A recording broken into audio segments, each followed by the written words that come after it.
Hi, I'm Peter Haddock and welcome to another Podcast with Insight edition. Today is a very special podcast in my new series, and this series follows on from a lot of the other work I've been doing in the industry. In the middle of the pandemic, folks, we had a plague of plant theft, and we tried to get all of the industry together to make sure we're looking out for each other. And in that time, since March 2020, we're now in July 2021. A lot of work's been going on behind the scenes to make those plant theft issues even more difficult for the thieves, not for the industry. So I'm delighted today on this podcast, supported by Ritchie Brothers, the used equipment specialists who just want to do business with you. You can really do a lot with Ritchie Brothers. You can buy with them, you can sell with them, and you can even sell to them at rbauction.co.uk. I'm joined by a very, very exciting young man, Ernie Locke, who's a detective inspector for ACE, the new agriculture and construction equipment division of something called Opal, which is basically going to help us really smash the plant theft organised crime gangs across not just the UK, not just Europe, but internationally. And Ernie, you are going to tell us all about, firstly, introducing yourself, and then Opal ACE. So, fire away. Peter, thank you for that introduction. Brilliant. Ernie Locke, Detective Inspector on Opal. I have responsibility for the ACE team as well, and oversight of that. I've been in policing for 26 years. Last 17 years, I've been a detective.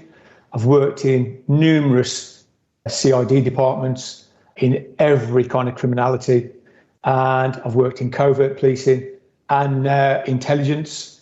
Hence, the last 2.5 years, I've been on the Opal team, developing the Opal kind of working methodology, the construction of the team, developing partnerships, and I can talk about that as we go forward. But yeah, that's me. Love my job, which is always a bonus. I know what you're thinking. You're sitting there thinking, 26 years service? He must have been very young when he joined. I wish I was. I think that's the most important thing. And I mean, look, everybody in the industry knows the impact of plant theft. First of all, it's the financial impact. Second of all, it's the project impact. And third of all, it's the fact that we, as both agriculture and construction equipment, have actually been targeted now as this pandemic changes the way that people are actually living their lives. So the cars have been parked on the driveways. They're not parked in easy to steal places. So the OCGs, I love the OCG, line of duty has introduced me to the word OCG, actually understood what it means, organised criminal gangs. They've actually still got to make their money. And what they're doing is they're targeting our industry again. And as we open up as well, we're going to be an even more of a bigger target. And I think that's the real impact that your Opal ACE team is going to have.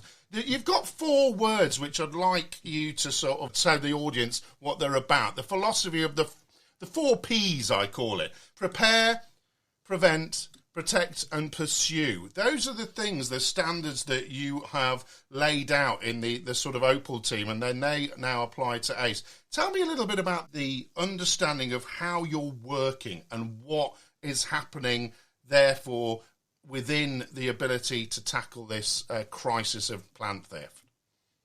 Okay, so if I just talk through the 4 Ps and what that's about and that methodology, and it's a kind of a problem-solving approach, strategy in tackling criminality. So you've touched on the OCGs. Firstly, organised crime groups are not dedicated to one kind of criminality. They cross-cut across numerous crimes. So you'll have them committing crime with regards to plant and agricultural equipment. However, they'll be utilising that to rip out automated cash machines. They'll be using that to fund other criminality. So it cross-cuts. And if we talk about the 4 Ps, so you've touched on it. Prevent.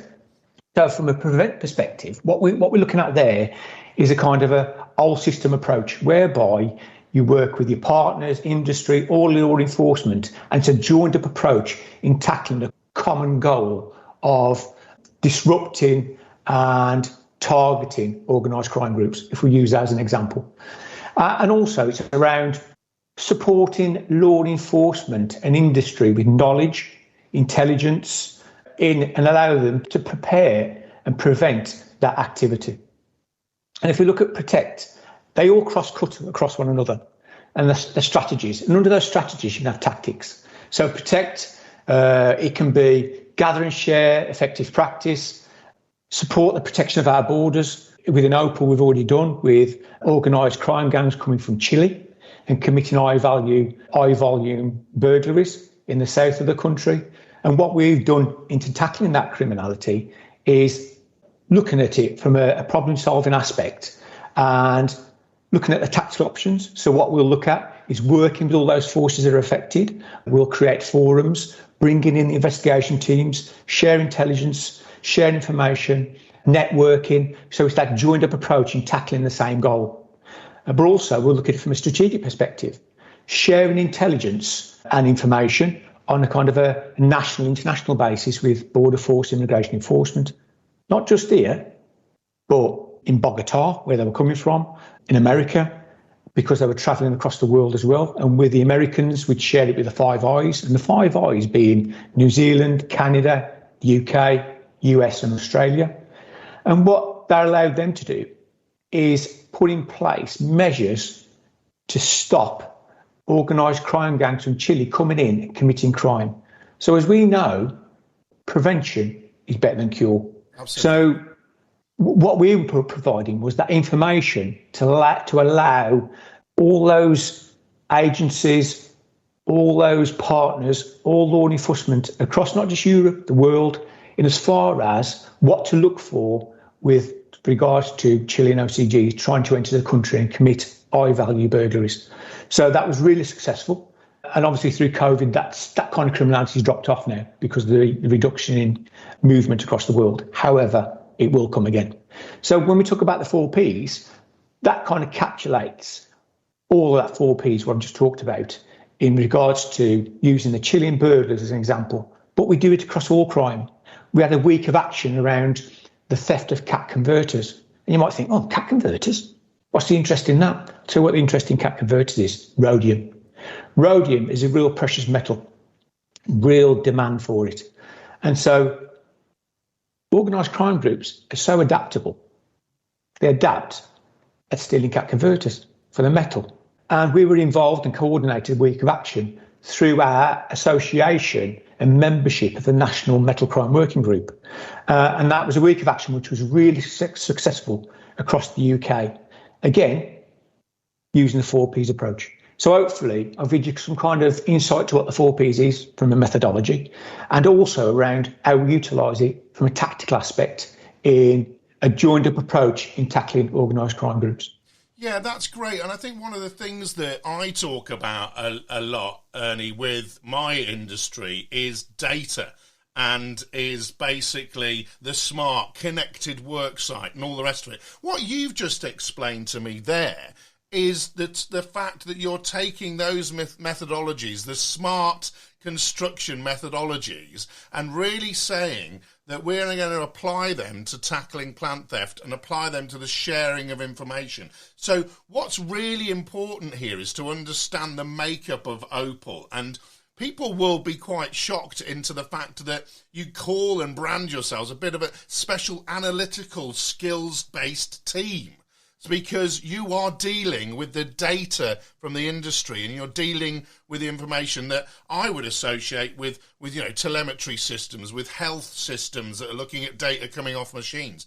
That's a real change in mindset, isn't it? And that allows you to disseminate data and that be useful for people within not just, the UK, as I explained, but globally. So that analytical skills element is really important. Explain to me how you've built that team and how you've brought that team together, but also how that then interacts with the other forces